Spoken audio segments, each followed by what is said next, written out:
క్రీస్తునందు ప్రియమైన శుభవచనం దేవుని ప్రియులకు యేసు క్రీస్తు ప్రభువారి శ్రేష్టమైన శక్తి కలిగే నామమున ఈ ఉదయకాల శుభాలు అందిస్తున్నా. సియోనులో నుండి నా తండ్రి మిమ్మల్ని ఆశీర్వదించునుగాక. ఆమేన్. ఎలా ఉన్నారు? దేవుని స్తుతిస్తూ ఘనపరుస్తూ ఆయన నామాన్ని కొనియాడుతూ ఉన్నారా? ఈరోజు ఈ శుభవచనం ద్వారా యేసయ్య మీ జీవితంలో గొప్ప కార్యాలు చేయబోతున్నాడు. ఆయన్ని స్తుతించండి, ఆయన నామాన్ని ఘనపరచండి, ఆయన సన్నిధిలో నిరంతరం ఆనందించండి. దేవుని కృప సమృద్ధిగా మీకుండునుగాక. ఆమేన్.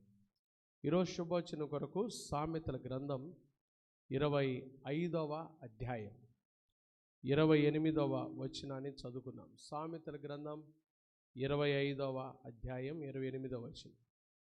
ప్రాకారము లేక పాడైన పురము ఎంతో, తన మనస్సును అణుచుకొనలేనివాడును అంతే. మనస్సును అణుచుకోవాలి. విశ్వాసి, క్రీస్తు రక్తంలో కడుగబడిన దేవుని బిడ్డలు మనస్సును అణుచుకుంటారు. వారి శరీర కోరికలు అణుచుకుంటారు. వారి లోపటి నుంచి వచ్చే దేవునికి వ్యతిరేకమైన కార్యకలాపాలు అణుచుకుంటారు. దేవుని బిడ్డలు అణుచుకోవాలి. దాని అర్థం ఏంటంటే అణిగి మణిగి ఉండాలి. దాన్ని మనం ప్రభు దగ్గర నేర్చుకోవాలండి. ప్రభు దగ్గర నేర్చుకోవాలి. ఒక పట్టణానికి ప్రాకారం చాలా ప్రాముఖ్యం. ఒక ఇంటికి ప్రహరీ గోడ చాలా ప్రాముఖ్యం కదండి. ఎందుకు? ప్రహరీ గోడ లేకపోతే ఆ ఇంట్లోకి అన్నీ వచ్చేస్తాయి, జంతువులు వచ్చేస్తాయి కదండి. మరి పాములు, తేళ్ళు, విష సర్పాలు కూడా వచ్చేస్తాయి. అందుకని ఇంటికి ప్రహరీ గోడ చాలా ప్రాముఖ్యం. అలాగే ఒక పట్టణానికి ప్రాకారం చాలా ప్రాముఖ్యం. ప్రాకారం లేకపోతే ఆ పురం ఏమైందంటే పాడైపోద్ది. ప్రాకారము లేక పాడైన పురము ఎంతో, తన మనస్సును అణుచుకొనలేని వాడును అంతే. అంతే కదా. విశ్వాస జీవితంలో నిన్ను నువ్వు అణుచుకోగలుగుతున్నావా? వాక్యపు శక్తితో అణిగి మణిగి ఉండగలుగుతున్నావా? బైబిల్ ఒక దృష్టాంతాన్ని చూద్దాం. ఆదికాండము చూడండి. ఆదికాండము 16వ అధ్యాయం. Genesis chapter 16. ఆదికాండము 16వ అధ్యాయం 7వ వచనం నుంచి చదువుకుందాం. యెహోవా దూత అరణ్యములో నీటి బుగ్గ యొద్ద, అనగా షూరు మార్గములో బుగ్గ యొద్ద ఆమెను కనుగొని, శారయి దాసివైన హాగరు, ఎక్కడి నుండి వచ్చితివి, ఎక్కడికి వెళ్ళుచున్నావని అడిగినందుకు అది, నా యజమానురాలైన శారా యొద్ద నుండి పారిపోవచ్చున్నానెనను. చూడండి, దేవుని దూత ఆ రోజుల పాత నిబంధనలో దేవుని దూతగా చెప్పబడింది ప్రభువైన యేసుక్రీస్తు వారే. ప్రభు అడుగుతున్నాడు, శారయి ఎక్కడి నుండి వచ్చావు, ఎక్కడికి వెళ్తున్నావు? ఈ ఉదయకాలం ప్రభు నిన్ను కూడా అడుగుతున్నాడు, ఎక్కడి నుండి వచ్చావు, ఎక్కడికి వెళ్తున్నావు? అసలు ఏంటి? గురి లేదా? గమ్యం లేదా? విశ్వాస జీవితంలో ఒక లక్ష్యం లేదా? ఎక్కడి నుండి వచ్చావు, ఎక్కడికి వెళ్తున్నావు అని అడిగినందుకు, నా యజమానురాలైన శారా యొద్ద నుండి పారిపోవచ్చున్నాను. నేను పారిపోతున్నాను. సమస్యలకు భయపడి, పోరాటాలకు భయపడి దేవుని బిడ్డలు పారిపోతున్నారా? లేకపోతే ఎవరైనా చెప్పారా నువ్వు ఇక్కడి నుంచి వెళ్ళిపో, పారిపో? బైబిల్ చెప్తుంది, నీతిమంతులు సింహం వలె ధైర్యంగా ఉంటారు. దేవుని బిడ్డలు పారిపోకూడదు. శ్రమలు వచ్చినప్పుడు దేవునికి దూరంగా పారిపోకూడదు. వ్యాధి బాధలు వచ్చినప్పుడు దేవునికి దూరంగా పారిపోకూడదు.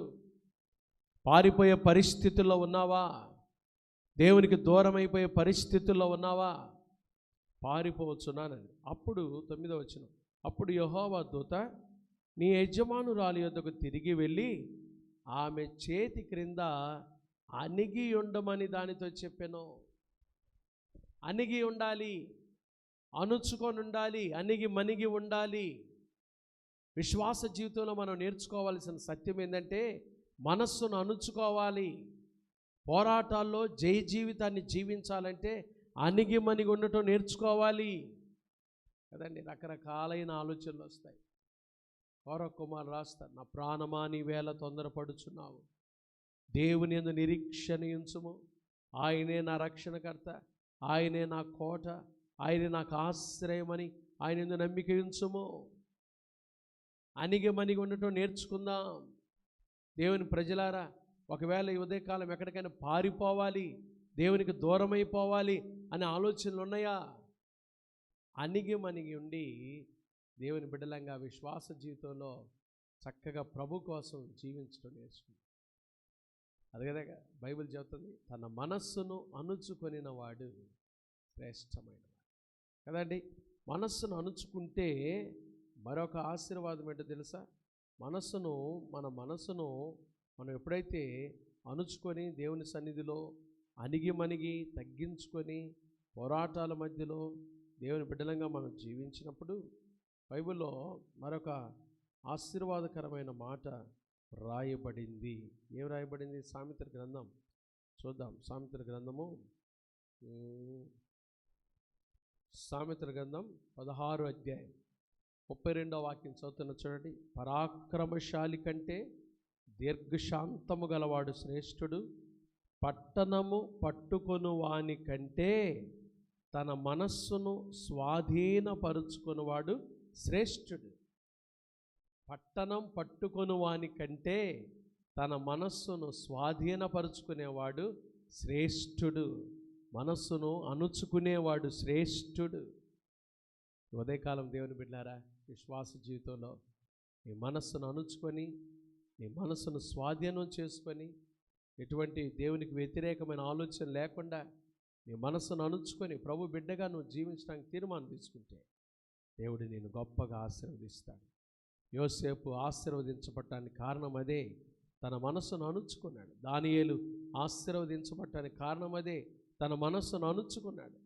రూతు ఆశీర్వదించబడటానికి కారణం అదే, వారు తమ మనస్సును అణుచుకున్నారు. అణిగి జీవించడం నేర్చుకున్నారు. ఉదయకాలం నువ్వు కూడా విశ్వాస యాత్రలో పారిపోవద్దు, దేవునికి విరోధంగా తిరగద్దు. కష్టాలు వచ్చినాయని శ్రమలు వచ్చినాయని పారిపోవద్దు. నీ మనస్సును అణుచుకొని ప్రభువుకు లోబడి వాక్యానికి లోబడి జీవించు. దేవుడు నిన్ను ఆశీర్వదించునుగాక, నీ బిడ్డలను ఆశీర్వదించునుగాక. ఆమేన్. ప్రార్థన చేసుకుందామా?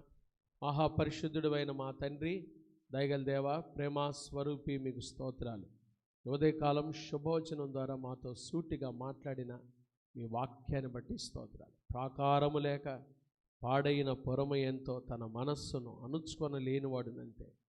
విశ్వాస జీవితంలో మనస్సు అణుచుకొని అణిగిమణిగి ఉండటం మాకు నేర్పించారయ్యా. మీరు సిలువ దగ్గర తండ్రి మిమ్మల్ని మీరు అణుచుకొని తగ్గించుకొని ఓర్చుకొని మా కొరకు తండ్రి మాదిరి ఉంచి వెళ్ళారు. మేము కూడా ప్రతి విషయంలో తగ్గించుకొని మా మనస్సును అణుచుకొని మా మనస్సును స్వాధీనపరుచుకొని నీ బిడలంగా జీవించడానికి సహాయం దయచేయండి. ఉదయకాలం శుభోచనం చూస్తున్న బిడ్డలు దీవించండి. ఎవరు శ్రమలో ఉన్నారో, ఎవరు అనారోగ్యంతో ఉన్నారో, ఎవరు తండ్రి ఆదరణ లేని స్థితిలో ఉన్నారో, హాస్పిటల్ ఐసీలో ఉన్నారో, మీ బిడ్డలు ముట్టి బాగు చేయండి ప్రభా. కృప చూపించమని ప్రార్థన చేస్తూ ఉన్నాను. ఈరోజు పుట్టినరోజులు, వివాహ వార్షికోత్సవాలు, శుభకార్యాలు జరుపుకుంటున్న మా సంఘ సభ్యులందరినీ దీవించండి. ఈరోజు పరీక్షల కొరకు సిద్ధపడుతున్న బిడ్డలకు జ్ఞాపకం చేసుకోండి. చిన్న బిడ్డలు మొదలుకొని పెద్దవారి వరకు వారు వెళ్తున్న స్కూల్స్, ఆఫీసులు, కార్యకలాపాలు, రాకపోకలు అన్నింటిలో మీ కృపాక్షేమాలు తోడుగా ఉంచు. మా సంఘం చుట్టూ మీ కంచి వేయండి. మీ రాకడైతే చాలా సమీపంగా ఉంది యేసయ్య. మీ రాకడ కొరకు మమ్మల్ని అందరినీ సిద్ధపరచమని కోరుతున్నాం. సహాయం దయచేయండి. వ్యాపారాలు చేసుకుంటున్న వారి వ్యాపారాలు దీవించండి. ఉద్యోగాలు చేసుకుంటున్న వారి ఉద్యోగాలు దీవించండి. నిరుద్యోగులకు ఉద్యోగ భవిష్యత్తు దయచేయండి. గర్భిణీ స్త్రీలకు సుఖమైన ప్రసవం దయచేయండి. ఏకాంగులను సంసారులుగా చేయండి. ఎవరైతే గర్భం లేని తల్లులు ఉన్నారో యేసు నామమున వారి గర్భములు తెరవబడునుగాక సహాయం దయచేయండి. చదువుకుంటున్న బిడ్డలకు విశేషమైన జ్ఞానం దయచేయండి. ఆయా ఇంటర్వ్యూలకు వెళ్తున్న బిడ్డలకు మీ కృప దయచేయండి. ప్రయాణం చేస్తున్న ప్రయాణికులు, వారు ట్రైన్లో వెళ్తున్న, బస్సులో వెళ్తున్న, కాలి నడకన వెళ్తున్న, కారులో వెళ్తున్న, విమానాల్లో వెళ్తున్న మీ క్షేమం దయచేయండి. ఈ శుభోచనం చూస్తున్న సేవకులందరూ, సేవకురాండ్రు, సార్వత్రిక సంఘాన్ని, కుటుంబాలను మీరు ఆశీర్వదించి క్రైస్ట్ బ్లెస్సింగ్ చర్చ్ పరిచర్యను దీవించండి. వచ్చే మాసంలో జరగబోయే వార్షికోత్సవ సభల కొరకు సిద్ధపరచండి. సమస్తం మేలుకరంగా ఆశీర్వాదకరంగా చేయమని, మా దేశాన్ని, రాష్ట్రాన్ని, నాయకులు, అధికారులందరినీ దీవించి ప్రతి చోట మీ కార్యాలు జరిగించి మహిమ పొందమని యేసు నామమున ప్రార్థిస్తున్నాము తండ్రి. ఆమేన్. త్రియేక దేవుని ప్రేమ, కృపా, సమాధానములు ఈ ఉదయకాలం ఈ శుభవచనంలో పాల్గొన్న దేవుని ప్రియులందరికీ, సంఘమంతటికి, క్రైస్ట్ బ్లెస్సింగ్ చర్చ్ కుటుంబాలకు, పరిచర్యలకు, సకల కోటి పరిశుద్ధులకు ఇప్పుడు ఎల్లప్పుడు ప్రభువు రాకడ పర్యంతము తోడయుండునుగాక. ఆమేన్. God bless you. దేవుడు మిమ్మల్ని దీవించునుగాక. ఈరోజు క్రైస్ట్ బ్లెస్సింగ్ చర్చిలో ఉదయం 11 గంటలకు ప్రత్యేక ఉపవాస ప్రార్థన కూడిక ఉంది. అందరూ పాల్గొని దైవాశీర్వాదాలు పొందాల్సిందిగా మనం చేస్తాం. God bless you.